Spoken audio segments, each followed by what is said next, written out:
But Charles, one thing I have to stress, and it was brought up earlier, is the youth sports system today is not affording an opportunity for a young person, even if they had the right mindset, had the right coaching, had the right parent influence, all those things, which unfortunately isn't often the case, to actually develop. So it's astonishing to me, this whole sport specialization thing. Football is the only sport left that really isn't based on elite travel tournament team sports. And frankly, the only reason it isn't because you can't do it. You don't play multiple games a weekend. If we could, we'd be right there with them. Sadly, that's the reality. Every other sport does this. And so today, what happened to when I was growing up, and I played basketball in college, but I was an okay basketball player. And I was an okay soccer player. I played all these sports. But when I wasn't an elite player at 10 and 12, I went back to the rec program. Right? Now there's nothing. If you don't make the elite program at 10 and 12, which what in the world's an elite athlete in 10 and 12 is a joke, where do you go from there? There's no place to fall back. And you look at the SFIA data that says inactivity is an epidemic, not a they call it a pandemic, not an epidemic, not a crisis, a pandemic. Because out of 105 activities that they asked ages 8 all the way to 75, 20% of our youth signed nothing.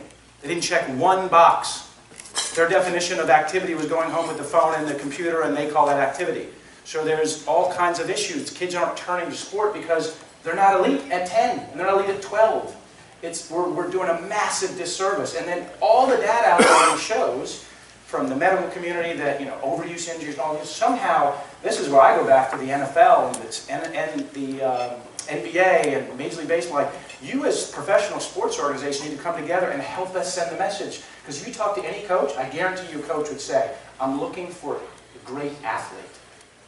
My son's going to go play lacrosse at Notre Dame, and the first thing the coach said to him, I love you play basketball. I love the fact you're playing football. I love the fact you're a good young man. But they first and foremost was about, what else do you do? I know you're a good lacrosse player. I get that. But I love that you're doing all these other things. And the great stat, for what it's worth for parents, is the last NFL draft, out of the first 32 picks, 27 of them were multi-sport athletes.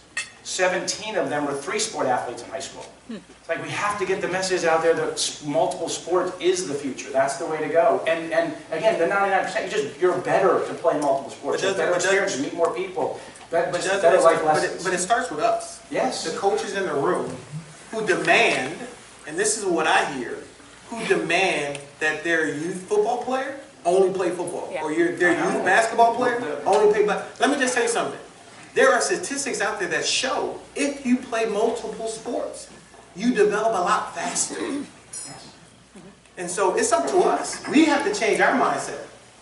It's up to us in the room to get away from, no one else can have my player. No one else. I don't want you playing soccer. I don't want you playing baseball. You're only playing basketball. And that's what happens. And so until we change our mindset, don't expect our kids to change their mindset.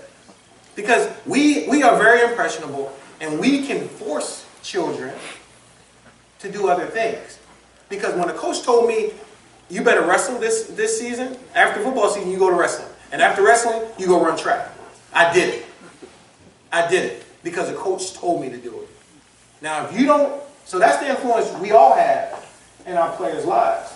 So until we start taking ownership of the fact that we have some influence in the people we deal with lives, then expect the outcome that Scott's talked about. But you guys are the influencers, and I'd love to say I am, and I won't speak for PCA. You definitely have influence, but man, if people like you are the ones that say that, like, I want athletes, I want kids to play multiple sports, it's important you parents get your kids to play multiple sports, that will resonate. It's been a struggle for us, honestly, because we end up battling the high school coach. Exactly. Who only wants his guy to play football. I say, I'd love to see him run track. Yep. I'd love to see him play basketball. I'd love to see him compete year-round and not lift weights for 8 months and then play football again.